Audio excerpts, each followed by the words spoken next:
அனைவருக்குமே அன்பான வணக்கம். இது உங்கள் டிடிஎஸ் கிரியேஷன்ஸ். நான் உங்கள் தினேஷ். இன்றைக்கு நாங்கள் மிக முக்கியமான ஒரு விடயம் சம்பந்தமாக பார்க்க போகின்றோம். அதாவது இலங்கையில் இப்போ தொலைபேசி பாவனையில் இருக்கக்கூடிய தொலைபேசி பாவித்து கொண்டிருக்கக்கூடிய மக்கள் அனைவருமே, அதாவது நான் சொல்ல வர விஷயம் என்னென்னு சொன்னால், கிட்டத்தட்ட இலங்கையினுடைய பாப்புலேஷனில் முக்கால்வாசி மக்கள் இப்போ அச்சத்தில் இருக்காங்க. என்னென்னு சொன்னால், வார 28ஆம் தேதியோட நம்மளோட ஃபோன் வேலை செய்யாதா, நெட்வொர்க் வராதா என்ற ஒரு பெரிய ஒரு சந்தேகத்தில் இருந்து கொண்டிருக்காங்க. இந்த ஜனவரி 28ஆம் தேதிக்கு பிறகு இலங்கையினுடைய தொலைத்தொடர்பு ஆணையகம் மூலமாக முடக்கப்பட போகின்ற போன் தொலைபேசிகளை அது எந்த வகையை சார்ந்தது, இப்போ நீங்கள் பாவிக்கக்கூடிய தொலைபேசி 28ஆம் தேதிக்கு ஒர்க் பண்ணுமா, 28ஆம் தேதிக்கு பிறகு ஒர்க் பண்ணுமா பண்ணாதான்ற உங்களுடைய அனைத்து சந்தேகங்களையும் இந்த வீடியோவில் நான் உங்களுக்கு கிளியர் பண்ண போகிறேன்.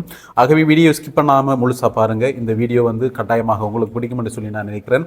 உங்களுக்கு பிடிக்குதோ இல்லையோ, உங்களுடைய நண்பர்களுக்கு இந்த வீடியோ கட்டாயமாக பயனுள்ளதாக அமையும். ஆகவே உங்களுடைய நண்பர்களுக்கு ஷேர் பண்ணுங்க. மிக முக்கியமான ஒரு விடயம் என்று சொன்னால், உங்களுடைய கருத்துக்கள், அந்த வீடியோ சம்பந்தமான உங்களுடைய கருத்துக்களை கட்டாயமாக கமெண்ட் பாக்ஸில் தாங்க. வாங்க இப்போ வீடியோக்குள்ளே போகலாம். முதலாவது விஷயம், நீங்கள் பாவிச்சு கொண்டிருக்கக்கூடிய தொலைபேசி எந்த வகையை சார்ந்தது, அதாவது டிஆர்சிஎஸ்எல்ல ரெஜிஸ்டர் பண்ணப்பட்டதா அல்லது பண்ணப்படாததா என்ற ஒரு விஷயம், பதிவு செய்யப்பட்டதா இல்லையான்றது முதலாவது ஒரு விஷயம்.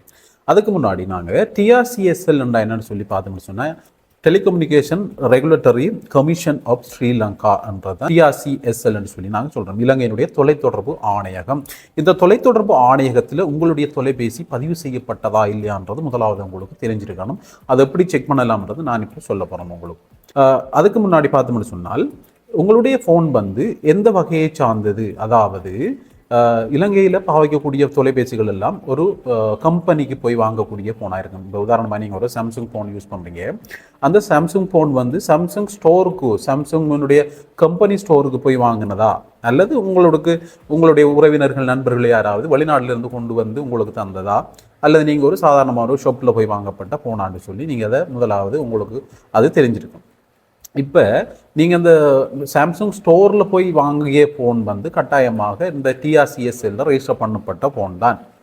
மற்றும்படி நீங்கள் வெளிநாட்டிலிருந்து கொண்டு வரப்பட்ட ஃபோனாக இருக்கலாம், அதே நேரம் நீங்கள் ஒரு ஷாப்பில் போய் வாங்கின ஒரு ஃபோனாக இருக்கலாம். இது ரெண்டுமே பெரும்பாலும் இந்த டிஆர்சிஎஸ்எல்ல அப்ரூவ் பண்ணப்படாத, ரெஜிஸ்டர் பண்ணப்படாத தொலைபேசி.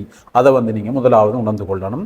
இதில் ஒரு முக்கியமான விஷயம், ஒரு சில கடைகளில் கம்பெனி ஃபோனும் சேல்ஸ் பண்ணுறாங்க. அது ஒரு பக்கம் இருக்க, நீங்கள் அதை செக் பண்ணி கொள்ளணும். உங்களுடைய தொலைபேசி டிஆர்சிஎஸ்எல்ல ரெஜிஸ்டர் பண்ணப்பட்டிருக்கா இல்லையான்றது நீங்கள் முதலாவது செக் பண்ணணும்.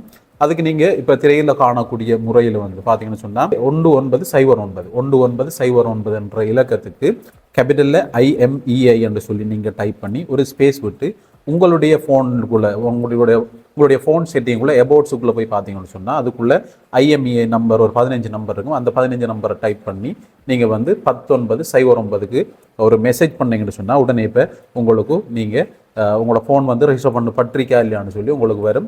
அவசரப்பட்டு வீடியோவை ஸ்டாப் பண்ணிட்டு போய் நீங்கள் பண்ண வேணாம், கொஞ்சம் வெயிட் பண்ணுங்கள். அதுக்கான விஷயங்களை, காரணங்களை நான் இப்போ சொல்ல போகிறேன்.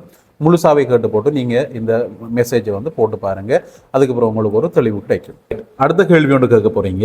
இப்போ என்னுடைய தொலைபேசி டிஆர்சிஎஸ்எல்ல ரெஜிஸ்டர் பண்ணப்படலை என்று சொன்னால், ஜனவரி 28ஆம் தேதிக்கு பிறகு இந்த ஃபோன் வேலை செய்யுமா இல்லையான்றது ஒரு மிகப்பெரிய சந்தேகமாக இருக்கும்.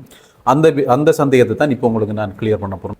இலங்கை அரசாங்கம் இப்போ 28ஆம் தேதி வரைக்கும் கால அவகாசம் கொடுத்துருக்காங்க. என்னதுன்னு சொன்னால், உங்களுடைய தொலைபேசி டிஆர்சிஎஸ்எல்ல ரெஜிஸ்டர் பண்ணப்பட்டிருக்கா இல்லையான்னு சொல்லி செக் பண்ணி பாருங்கள். அதே மாதிரி டிஆர்சிஎஸ்எல்ல ரெஜிஸ்டர் பண்ணப்பட்ட ஃபோனை மாத்திரம் தான் நீங்கள் 28ஆம் தேதிக்கு பிறகு வாங்க முடியும் என்ற ஒரு விஷயம். சரி, இப்போ முதலாவது கேள்வி, டிஆர்சிஎஸ்எல்ல ரெஜிஸ்டர் பண்ணப்பட்ட ஃபோன்ன்றது என்ன? நாங்கள் கம்பெனியில் போய் வாங்கக்கூடிய ஃபோனாக இருக்கும். அதை எப்படி செக் பண்ணலாம்ன்ற விஷயம்தான் இப்போ நான் இப்போ என்னால் சொல்லப்பட்ட விஷயம். அதாவது நீங்கள் ஒரு ஷாப்புக்கு போகிறீங்க, ஃபோன் ஒன்று வாங்க போகிறீங்கன்னு சொன்னால், அந்த ஃபோன் பாக்ஸில் பின்னுக்கு பார்த்தீங்கன்னு சொன்னால், அல்லது சைடில் பார்த்தீங்கன்னு சொன்னால் IMEI நம்பர் 2 நம்பர் இருக்கும். 2 சிம் யூஸ் பண்ண ஃபோனாக இருந்தால் 2 நம்பர்ஸ் இருக்கும். அந்த 2 நம்பரை நீங்கள் என்ன செய்யணும்னு சொன்னால், முதலாவது நான் இப்போ சொன்ன மாதிரி IMEI ஸ்பேஸ் அந்த 15 நம்பரை அடிச்சு போட்டு பார்த்தீங்கன்னு சொன்னால், உடனே உங்களுக்கு மெசேஜ் வரும். இது டிஆர்சிஎஸ்எல்ல ரெஜிஸ்டர் பண்ணப்பட்ட ஃபோனா இல்லையான்னு சொல்லி. அப்படி ரெஜிஸ்டர் பண்ணப்பட்ட ஃபோனாக இருந்தால் மாத்திரம்தான் நீங்கள் என்ன செய்யணும், பர்ச்சேஸ் பண்ணணும். அப்படி இல்லாட்டி நீங்கள் வாங்க வேணாம். ஏன் வாங்க வேணாம் என்று சொல்லி கேட்டால், 28ஆம் தேதிக்கு பிறகு கொள்வனவு செய்யக்கூடிய ஃபோனாக இருந்தால் 28ஆம் தேதிக்கு பிறகு நீங்கள் வாங்கக்கூடிய ஃபோனாக இருந்தால் நீங்கள் அந்த ஃபோனை வாங்கி வந்தீங்கன்னு சொன்னால் உன்னால் எல்லாமே வேலை செய்யும். சிம் போட்டிங்கன்னு சொன்னால் நெட்வொர்க் வராது. சிம் போட்டு யூஸ் பண்ணிங்கன்னு சொன்னால் நெட்வொர்க்கு உங்களுக்கு வராது. அது ஒரு மிக பிரதானமான பிரச்சனை. அதுக்கு எந்த விதமான சொல்யூஷனும் இல்லை. ஆகவே இலங்கையில் நீங்கள் வாங்கக்கூடிய ஃபோனாக இருந்தால் அது கம்பெனி ஃபோனாக இருக்கணும். கம்பெனி ஃபோன்னு சொன்னால் டிஆர்சிஎஸ்எல்ல ரெஜிஸ்டர் பண்ணப்பட்ட ஃபோனாக இருக்கணும். அப்படி ரெஜிஸ்டர் பண்ணப்படாத ஃபோனாக இருந்தால் நீங்கள் அந்த ஃபோனை பர்ச்சேஸ் பண்ணப்படாது, நீங்கள் வாங்கப்படாதுன்றது தான் மிக முக்கியமான ஒரு விடயமாக இருக்கின்றது.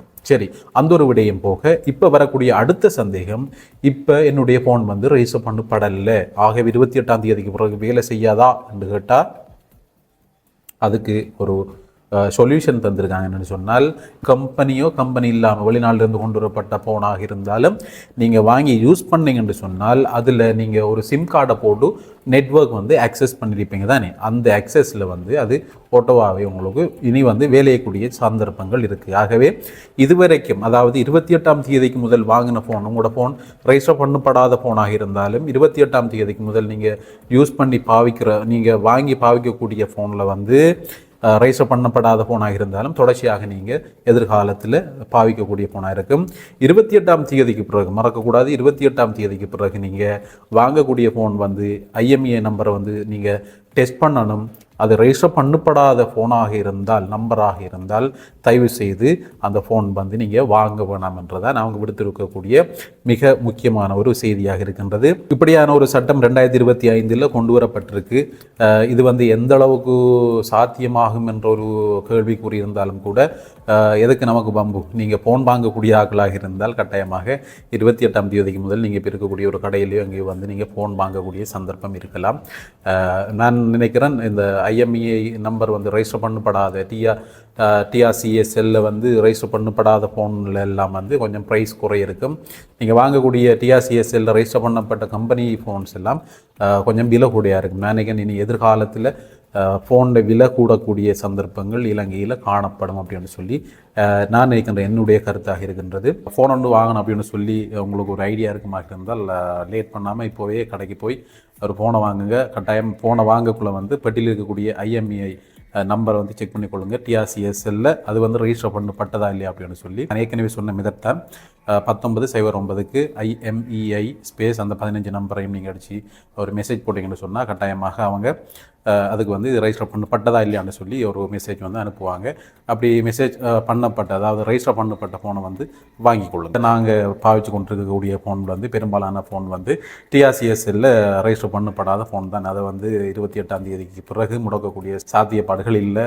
ஆகவே நீங்கள் யாருமே அச்சம் கொள்ள தேவையில்லை. இதுக்கும் நீங்கள் ஒருக்கா செக் பண்ணி பாருங்கிற ரெஜிஸ்டர் பண்ணப்பட்டிருக்கா இல்லையான்னு சொல்லி. அப்படி இல்லைன்னு சொன்னால், ரெஜிஸ்டர் பண்ணப்படலைன்னு சொன்னால் நீங்கள் அதை பற்றி பெருசாக அச்சம் கொள்ள தேவையில்லை. எங்களோட ஃபோன் தொடர்ச்சியாக வேலையக்கூடிய சந்தர்ப்பங்கள் இருக்குது. சரி, இந்த வீடியோ உங்களுக்கு பிடிச்சிருக்குன்னு நினைக்கின்றேன். இவ்வளோ நேரம் வீடியோ ஸ்கிப் பண்ண பார்த்ததுக்கு ரொம்பவுமே நன்றி. வீடியோ பிடிச்சிருந்தா கட்டாயமாக லைக் பண்ணுங்கள், உங்களுடைய நண்பர்களுக்கு ஷேர் பண்ணுங்கள். மறக்காமல் உங்களுடைய கமெண்ட்ஸை கமெண்ட் பாக்ஸில் தாங்க. மற்றொரு வீடியோவில் சந்திக்கலாம். நன்றி.